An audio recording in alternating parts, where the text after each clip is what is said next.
하겠습니다. 55페이지 보시게 되면 용도지역, 용도지구, 용도구역 사시였죠.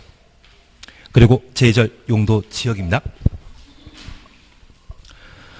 용도지역이라 함은 토지의 이용 및 건축물의 용도, 건폐율, 용적률, 높이 등을 제한함으로써 토지부터 제한까지 가로해 놓습니다. 얘를 행위 제한이라 해주셔야 됩니다. 시험에는 이렇게 길게 나오는 것이 아니라 그냥 행위 제한이란 말로 대신 표현하게 될 겁니다. 토지를 경제적 효율적으로 이용하고 공공복리 승리를 도모하기 위해 서로 중복되지 아니하게 줄쳐 놓습니다. 도시군 관리 계획으로 결정하는 지역을 말한다. 그리고 다음 페이지에는 용도 지역의 구분이 나옵니다. 얘는 우리가 시험 볼 때까지 가시게 되면 쉽게 용도 지역의 구분을 파악할 수 있습니다. 그래서 이번 과정에서는 안 하는데 만약 못 들으신 분이 있다고 하면 1, 2월 또는 11, 12 과정에 용도 지역 부분만 따로 한번 동영상을 들어주셔야 됩니다. 워낙 기본적인 이야기이기 때문에 지금 다시 할 필요는 없는 것 같습니다. 안 그러면 시간이 많이 걸리거든요. 그래서 이 용도 지역과 관련되어서는 동영상 꼭 참조하자, 동영상 보자 그렇게 적어 놓습니다. 그리고 1번 그냥 보십니다. 도시지역이란 말이 있고 이 도시지역에는 1. 주거지역이라는 곳이 있습니다. 여기 주거지역은 동그라미 1번 전용 주거지역과 동그라미 2번 일반 주거지역, 3번 준주거지역. 그중에 전용 주거지역은 1종, 2종으로 구분하고 있는데 1종은 단독택 동그라미 놓습니다. 단독택 중심에 양호한 주거환경을 보호하기 위해 필요한 지역을 말한다. 양호한 주거환경 줄만 쳐놓습니다. 그리고 2종 전용 주거지역은 공동택 중심에 공동택 동그라미 놓습니다. 양호한 주거환경을 보호하기 위해 필요한 지역을 말합니다.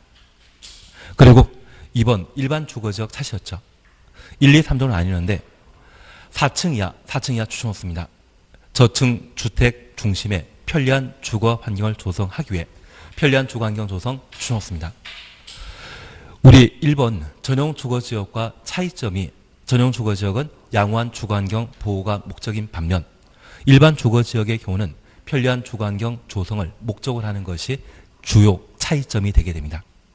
그리고 2종 일반 주거지역은 중층 주택 추천오시고 3종 일반 주거지역은 중고층 주택 추천놓습니다. 그게 1, 2, 3종의 차이점이라는 것만 확인해 놓습니다. 그리고 준주거지역은 주거 기능 위주로 이를 지원하는 일부 상업, 업무 기능을 보완하기 위해 필요한 지역을 말하며 2번 상업지역입니다. 상업지역은 중심 상업지역, 도심, 부도심이라는 말 추천놓습니다. 그리고 일반 상업지역, 일반적인 상업 기능을 제공하기 위해 필요한 지역을 말하며 유통상업지역은 도시 내 지역 간의 유통기능 증진을 위해 필요한 지역을 말하는데 유통기능이란 말 추천오시고 고속버스터미널이나 농산물 도매시장이 있다고 하면 그곳이 유통상업지역이 되게 됩니다. 근린상업지역은 근린지역 추천놓습니다. 일용품이나 서비스의 공급을 위해 필요한 지역을 말하는데 우리 학원 있는 자리가 근린상업지역이 되게 됩니다. 그리고 3. 공업지역입니다. 공업지역은 전용공업지역과 일반 공업지역, 준공업지역은 아니는데 전용 공업지역은 중화공업, 공해성 공업 가로 해놓습니다. 그래서 중공업 위주로 공장을 배치하는 용도지역을 전용 공업지역이라 합니다. 일반 공업지역은 환경을 저해하지 않는 공업 배치, 환경 저해하지 않는 공업 배치라면 우리 반도체 공장이나 자동차 공장이 여기에 해당되게 되는데 최근에 SK 하이닉스 반도체 공장을 용인, 처인구, 원산면에 만든다는 이야기를 하고 있는데 우리 세종시로부터 차를 타고 가면 한 30분 정도면 도착하지 않을까 싶습니다. 그리고 개발 사업이 확정되게 되면 제 생각에는 그쪽에 차리는 것도 괜찮으십니다. 아마 올해 바닥 정도 될 것이고요. 내년 한 초반에 SOC에 대한 사회간접자본에 대한 개발 사업을 작년에 발표한 적이 있는데 그 발표 사업이 직접 시행되게 되면 경기가 좀 반등할 수 있는 여지가 높아지게 될 겁니다. 그럴 때 찾아가실 필요가 있는 곳이 있다면 하이닉스 반도체 공장 만드는 주변 지역에서 중개업 하시는 것도 괜찮으실 겁니다. 그래서 반도체 공장 만들 자리가 어디다? 일반 공업지역입니다. 그리고 경공업이란 말 찾으셨죠? 이 말 보게 되면 준공업지역을 말하는데 서울에 가산 디달 단지역이라는 곳이 있습니다. 가보면 공장보다는 의류 아울렛이 더 많이 만들어져 있는데 그곳이 준공업지역에 해당하게 됩니다. 그리고 녹지지역과 관련되어서는 자연녹지지역, 생산녹지지역, 보전녹지지역으로 각각 구분하시면서 우선 자생보란 말로 보게 될 겁니다. 자연녹지지역은 도시의 녹지공간 확보, 도시 확산의 방지, 장래 도시용재 공급, 장래 도시용재 공급 추정했습니다. 장래 도시용재 공급이라면 녹지지역에서 주거적, 상업적, 공업적으로 바뀔 용도지역이 자연녹지지역이란 의미입니다. 보존할 필요가 있지만 불가피한 경우에는 제한적 개발이 가능한 허용되는 지역을 자연녹지지역이라 표현합니다. 제한적 개발이란 말 추정하시고 장래 도시용재 공급이나 제한적 개발이란 말 보게 되면 걔는 자연녹지지역에 대한 설명입니다. 그리고 생산녹지지역은 농업적 생산을 위해 개발을 유보할 필요가 있는 지역을 말하는데 개발을 유보, 추천없습니다. 그래서 화해 단지가 만들어져 있는 곳이 있다면 바로 생산녹지지역이 되게 됩니다. 보전녹지지역은 도시의 자연환경이나 경관, 산림, 녹지 공간을 보존하기 위해 필요한 지역을 말하는데 우리 금강이 세종시 지나다니지 않습니까? 그 금강 주변이 바로 보전 녹지지역에 해당되는 것으로 파악해 놓으시고 우리 세종시에서는 아마 대한민국 최대 규모의 호수공원이 만들어져 있습니다. 그 호수공원이 있는 곳이 보전 녹지지역이고 서울 같은 경우라면 남산이 보전 녹지지역에 해당되는 것으로 이해해 주십시오. 그리고 관리지역입니다. 도시지역의 인구와 산업을 수용하기 위해 도시지역에 준하여 추천했습니다. 체계적으로 관리하거나 농림업의 진흥, 자연환경 산림 보전을 위해 농림지역 또는 자연환경 보전지역에 준하여 관리가 필요한 지역을 관리지역이라 표현하고 있습니다. 그리고 계획관리지역은 도시지역으로 편입이 예상되는 지역 또는 자연환경을 고려하여 제한적인 이용 개발하려는 지역으로 계획적, 체계적 관리가 필요한 지역을 계획관리지역이라 하고 생산관리지역은 농업 생산을 위해 관리가 필요하나 한 줄 밑에 농림지역 추정했습니다. 지정하여 관리하기가 곤란한 지역.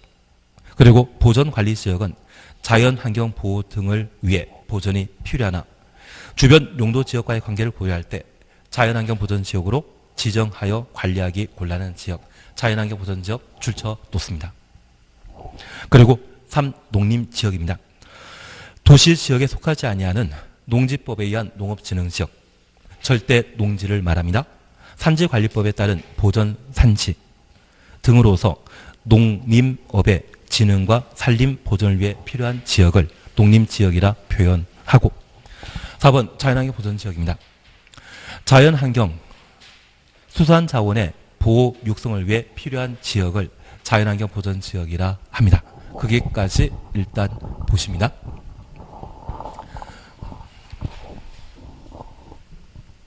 잠깐 우리가 파악해 주실 것이 있습니다.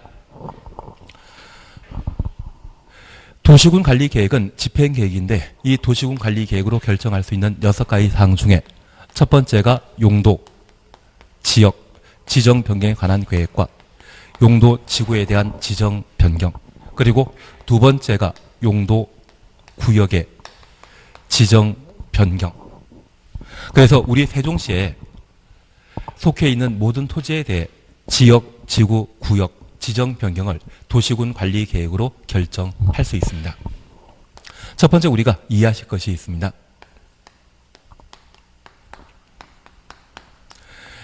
용도 지역과 용도 지구, 용도 구역이라는 게 각각 존재하는데 처음 오신 분들은 1, 2월 달이나 11, 12 동영상 안 들어보셨죠?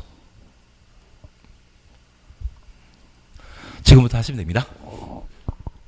다만 제가 하나 말씀드릴 것은 우리가 부동산 중개업에 대해 관심이 있으시다고 하면 우리가 가장 기본적인 지역, 지구, 구역에 관한 구분은 하셔야 됩니다.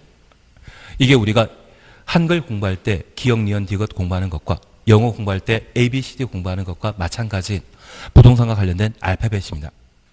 그래서 이 지역지구구역에 관한 용어를 이해하지 못하신다고 하면 앞으로 공법과 관련된 다양한 내용들을 내가 정리하거나 접근하기가 힘드십니다. 그래서 미리 가장 먼저 해주실 것이 지역지구구역의 표현이 아닌가 싶습니다. 그러면 이 용도지역과 관련되어서는 세종시라고 하는 관할구역 전부에 대해 빠짐없이 특정한 용도지역으로 지정하도록 되어 있습니다. 그리고 그 지정 목적은 개발,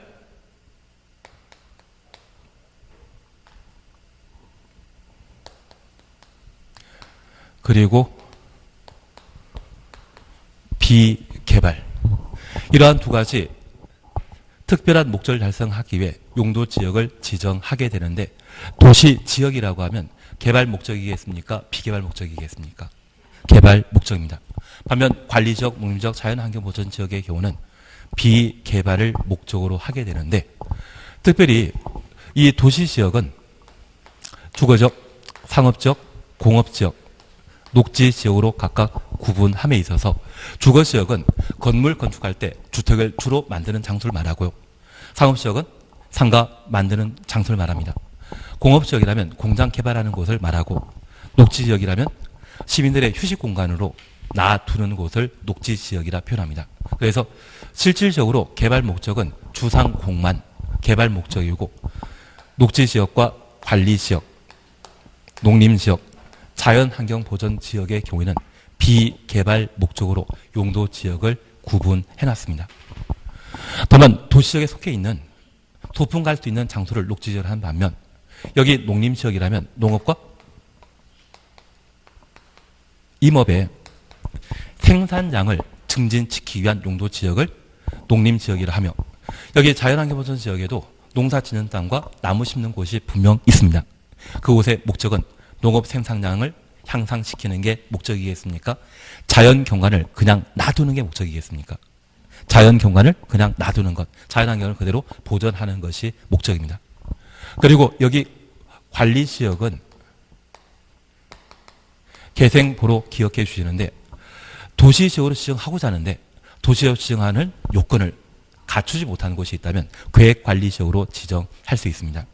우리 가끔 시골 방문하시다 보면 시골에 면사무소 하나 있고 파출소 하나 있고 그리고 초등학교 하나 있는 그런 사람 좀 많이 사는 시골이 있지 않습니까? 그런 곳이라고 하면 우리가 흔히 알고 있는 도시지역이다, 도시지역은 아니다. 도시지역은 아닙니다.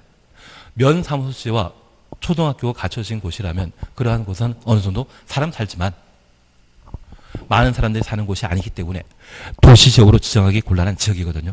걔를 뭐로? 계획관리지역으로.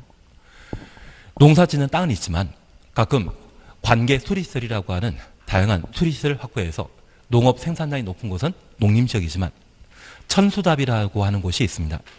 그런 곳이라면 농사 지을 농지는 있지만 관계 수리시설이 부족하기 때문에 농업 생산량이 작은 곳이 있거든요. 그런 때는 생산관리지역으로. 자연환경보전지역으로 국립공원이 지정되었다면 자연환경보전지역으로 지정할 수 있지만, 국립공원이 아닌 그냥 산 또는 금강이나 하천, 그러한 하천이 있는 곳이 있다면 자연환경보전지역으로 지정하기 곤란하거든요. 그런 때는 보전관리지역이 되게 됩니다. 그래서 이 농림지역 외곽에 또는 자연환경보전지역 외곽에 농림지역이나 자연환경보전지역에 준해 관리할 필요가 있는 곳이 있다면 그게 생산관리지역과 보전관리지역의 특징이고, 도시역 외곽에 사람들이 어느 정도 살고 있지만 많이 사는 곳이 아닌 그런 곳이라면 계획관리지역 지정하여 어느 정도 관리를 하게 됩니다. 그래서 현재 이 용도지역과 관련되어서는 각각의 뚜렷한 목적이 있거든요. 한 장소를 상업지역이 동시에 주거지역으로 지정할 수 있다? 상업지역은 상업지역, 주거지역은 주거지역으로 지정할지, 하나의 장소를 둘 이상의 용도지역으로 동시에 중복 지정하는 것은 불가능합니다. 그리고 두 번째입니다. 만약 내가 지금까지 살아오시면서 주거지역에 건축되어 있는 건물과 상업지역에 건축된 건물을 보게 되면 그 규모가 똑같다? 다르다? 상업지역이 좀 더 크지 않습니까? 상업지역이 좀 더 큰 것 같습니다. 그러면 이렇게 용도지역 지정하게 되면 그곳에 토지 소유자는 똑같이 100층짜리 건물 건축하고자 하지 나는 단층짜리 단독주택 짓고 옆에 사람 100층짜리 건물 건축하는 것을 원하지 않을 겁니다. 그러면 이런 용도지역의 지역목적 달성하기 위한 규제라는 게 있거든요. 그 규제를 행위 제한이라 표현하게 됩니다. 저 행위 제한은 땅에 건물을 세우는 것을 입지라 하고 저 입지를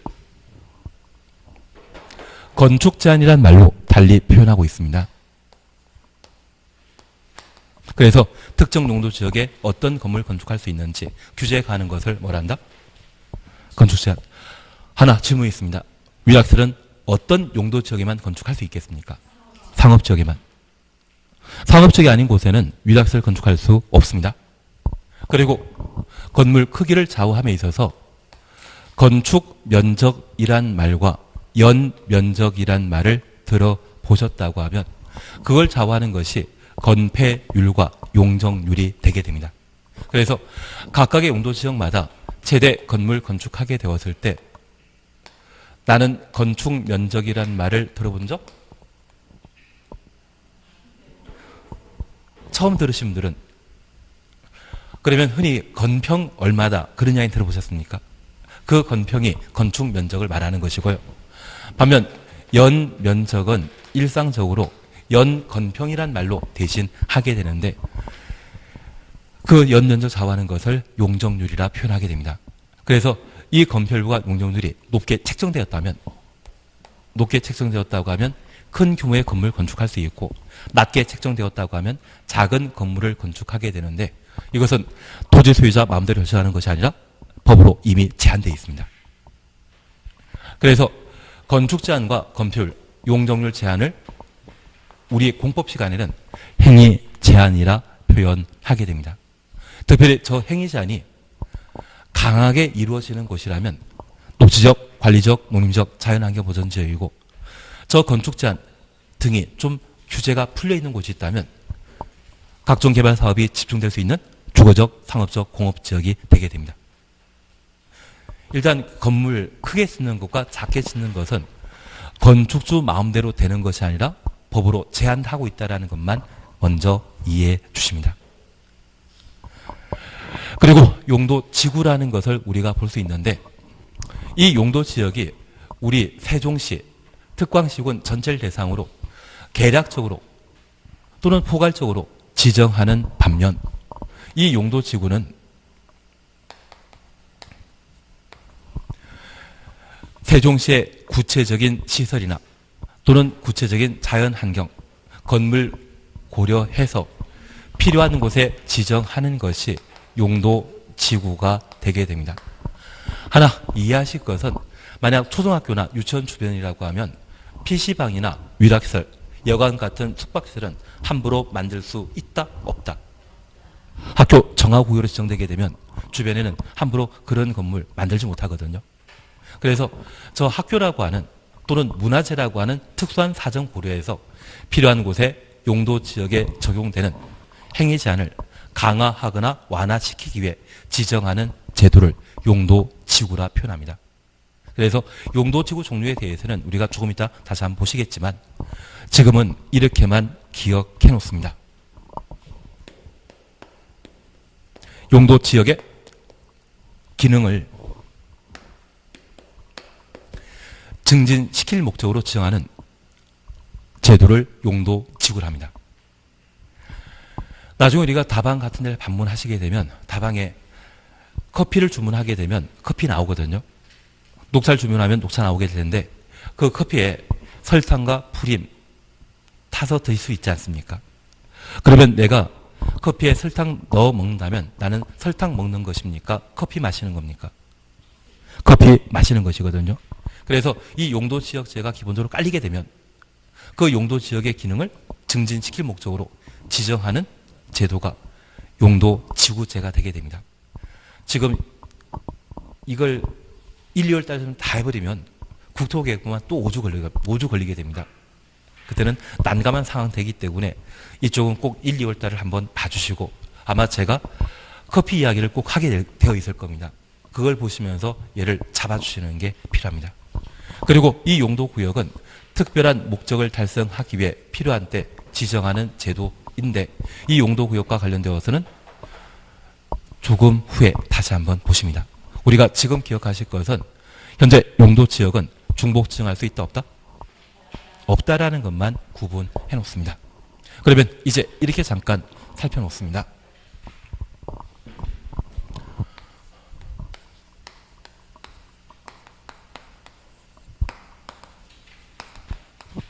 여기 용도지역과 관련되어 우리가 구분하실 것은 대상과 절차입니다.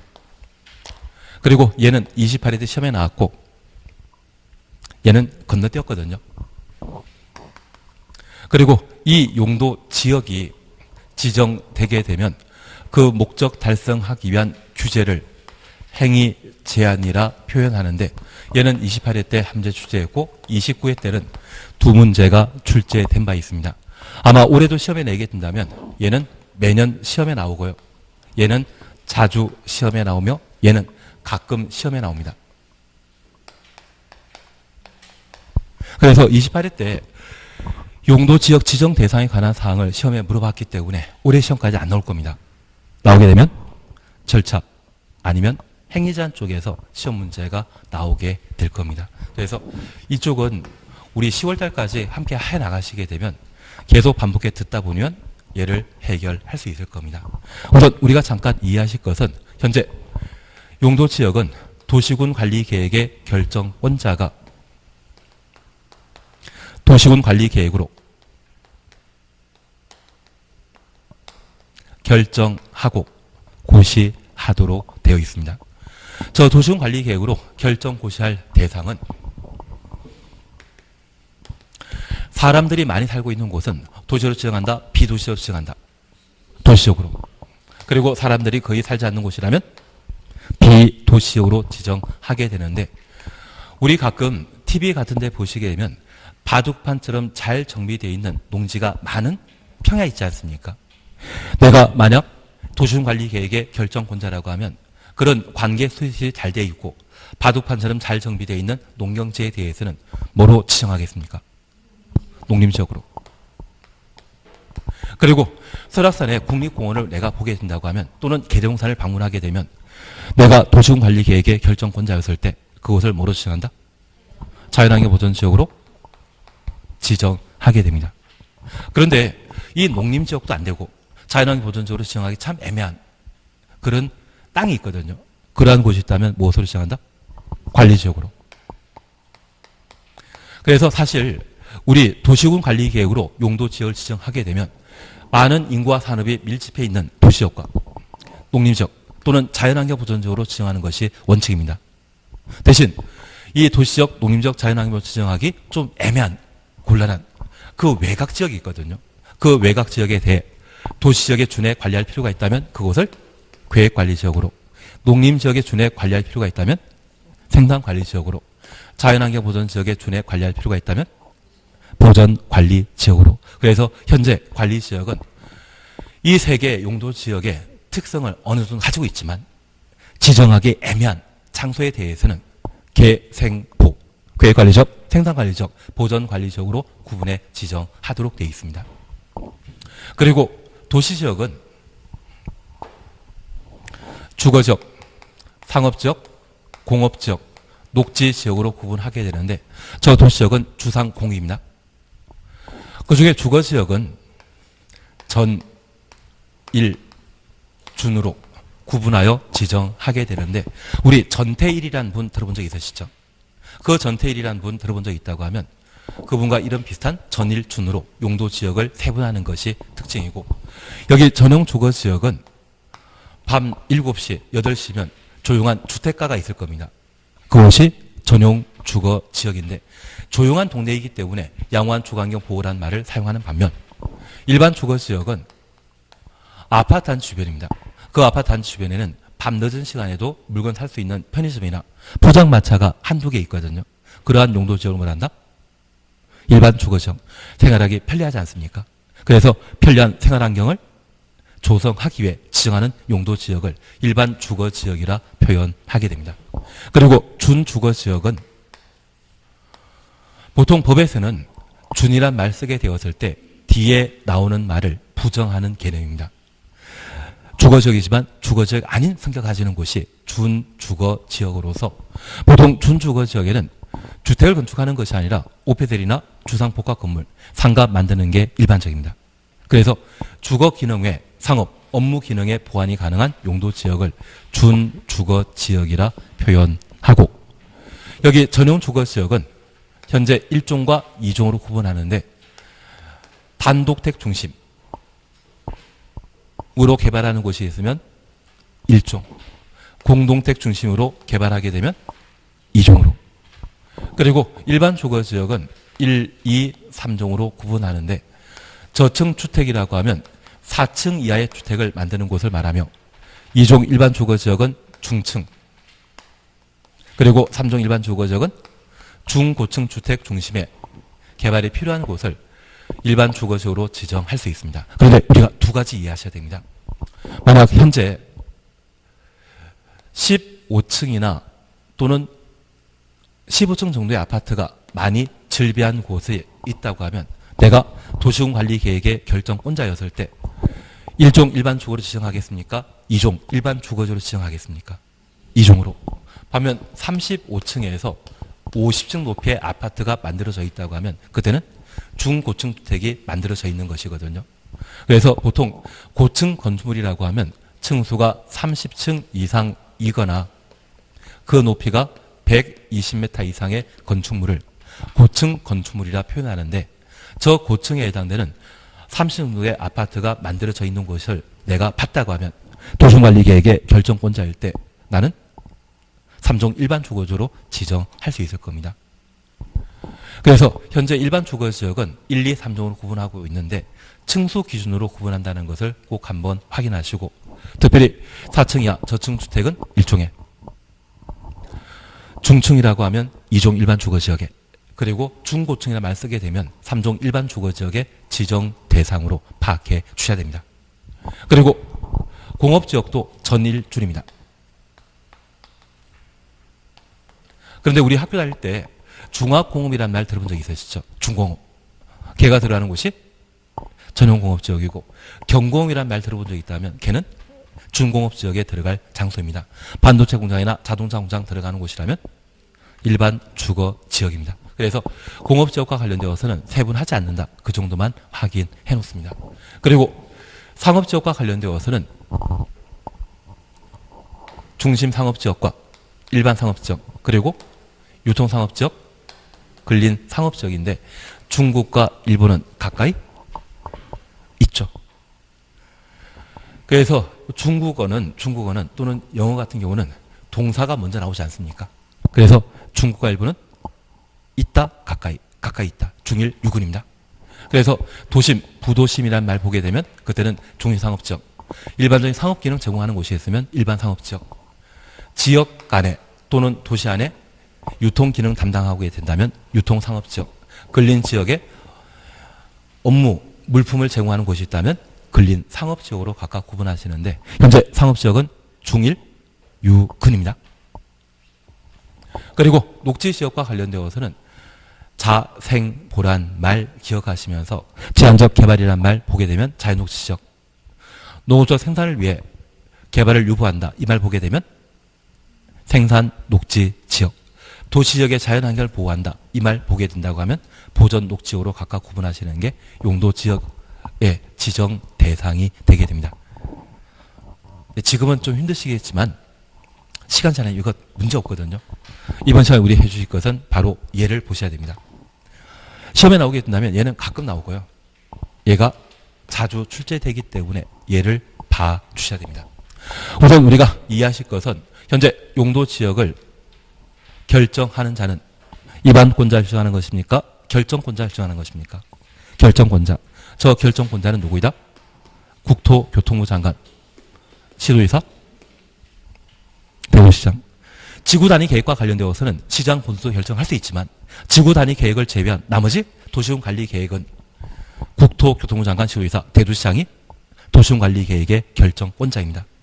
그래서 이 도시군관리계획으로 최초 용도지역 지정하거나 변경할 수 있죠. 그 변경을 결정하게 되면 모두 해라?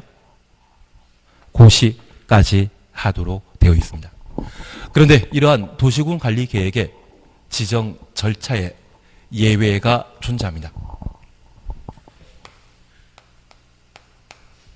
도시군 관리 계획으로 입안 결정 고시하게 되는데 결정까지만 생략하는 것이 있고요. 결정과 고시를 모두 생략하는 경우가 있습니다. 그래서 이 결정 고시 생략하는 것과 결정까지만 생략하는 것을 각각 보시는 게 필요합니다. 우리가 통상 도시군 관리 계획은 결정하고 뭐 해야 됩니까? 고시해야 되는데 결정과 고시 모두를 생략하는 것과 뭐만? 결정만 생략하는 것, 그걸 구분하시는 게 필요합니다. 여기 결정만 생략하는 것은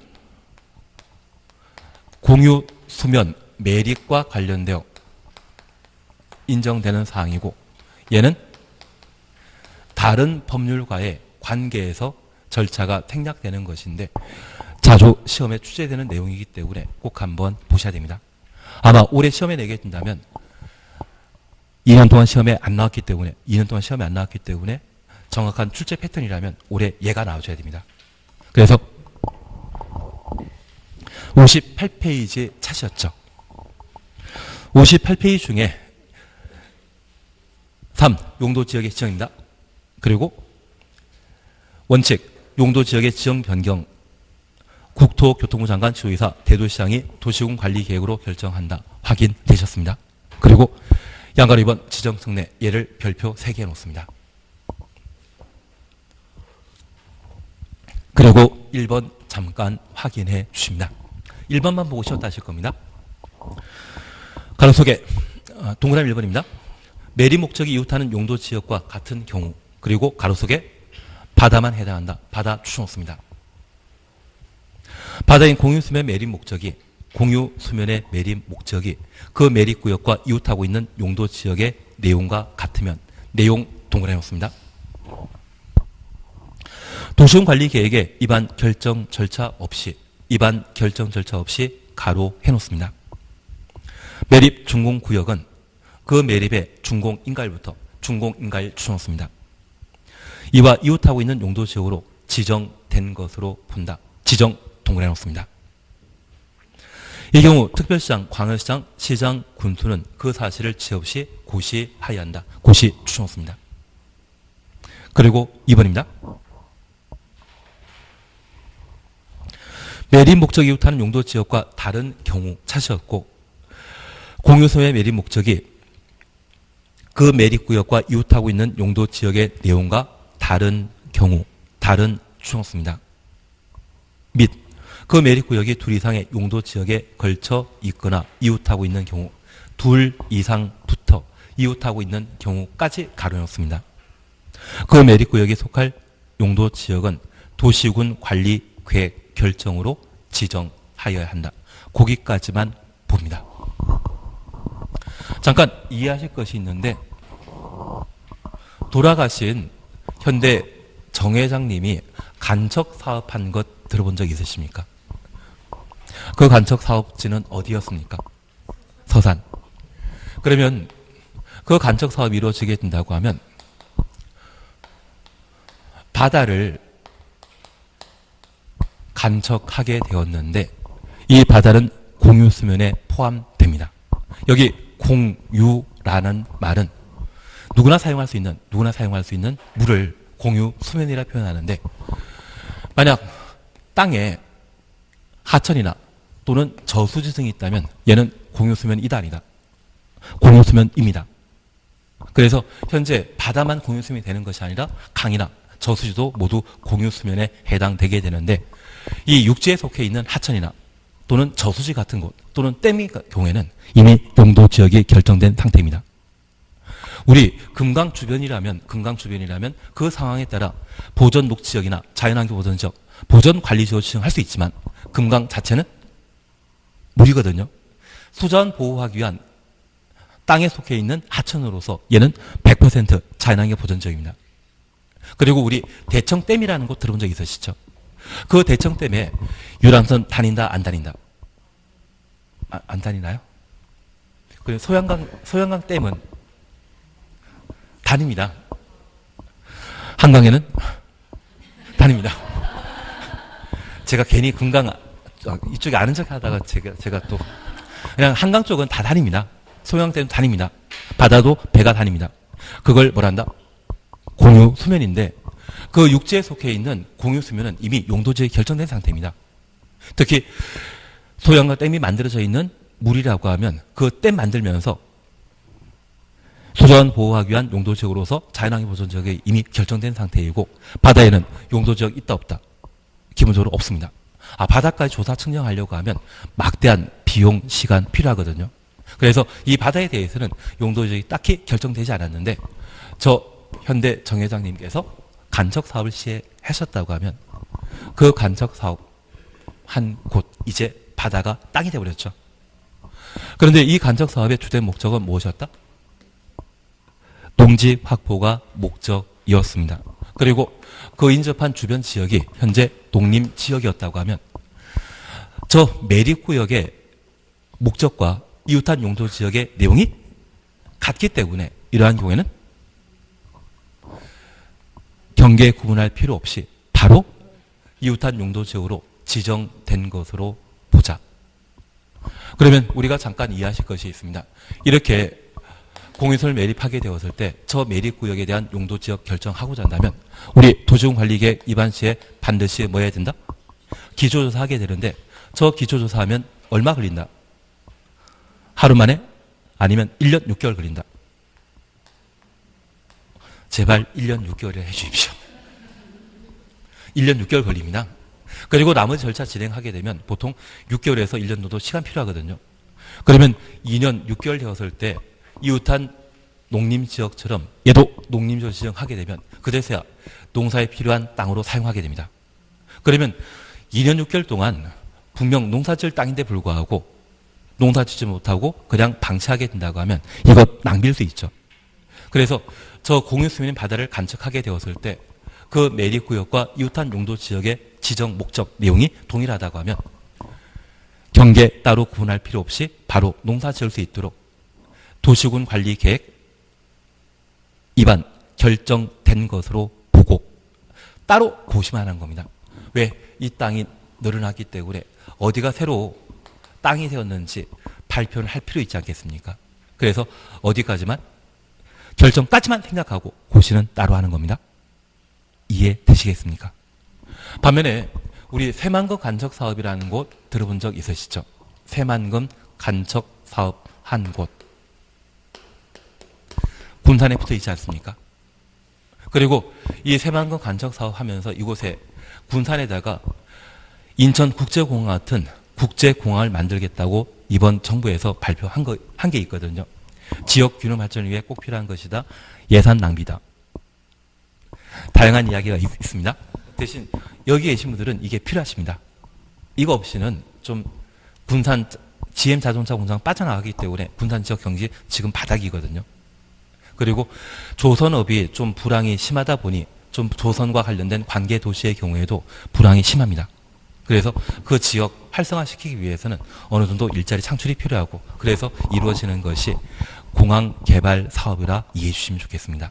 그런데 이 새만 간척 사업은 군산시에만 연접해 있는 것이 아니라 인접한 김제시에도 연접해 있거든요.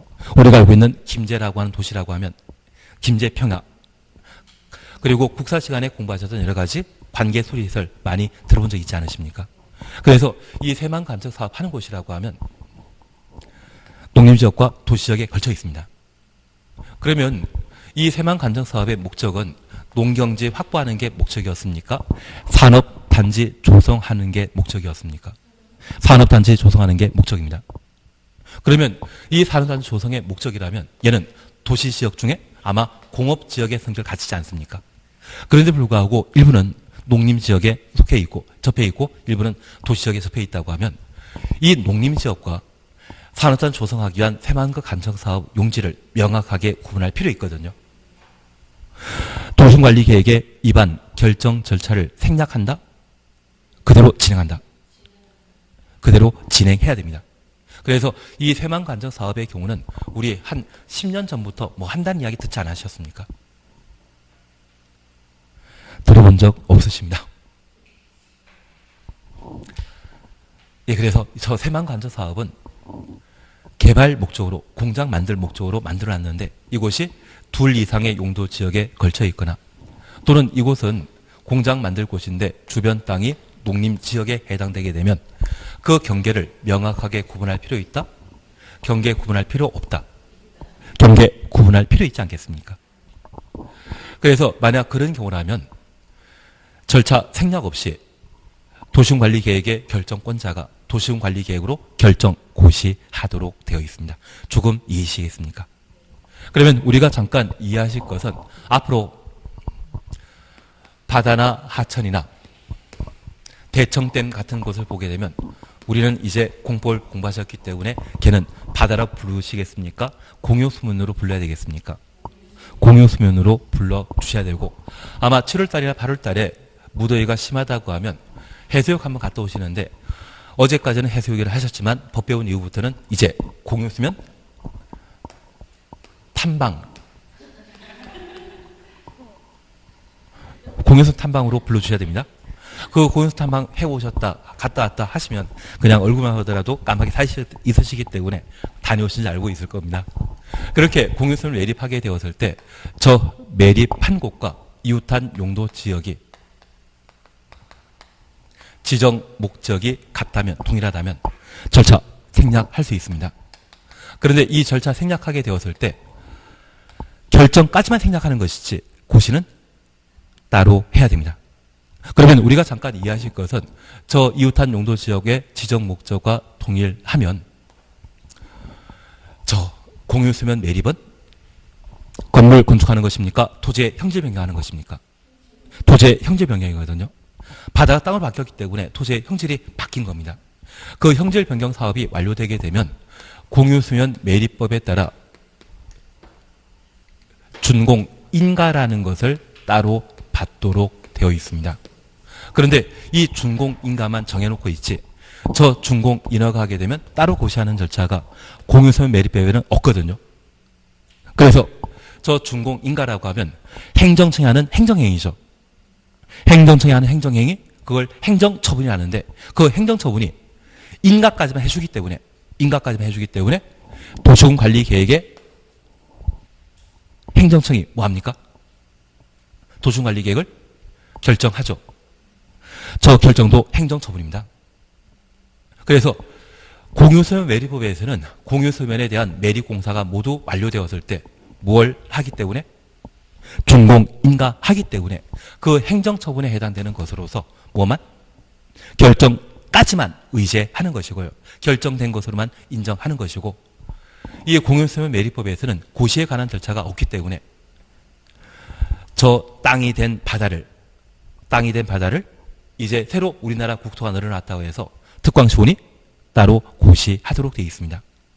그래서 만약 시험에 준공인가 한때 이웃한 용도 지역으로 지정도 되고 고시도 된 것으로 본다. 이 말 나오게 되면 틀립니다. 인가만 나왔다면 뭐만 나와야 됩니까? 지정까지만. 고시란 말은 따로 나오는 것 아닙니다.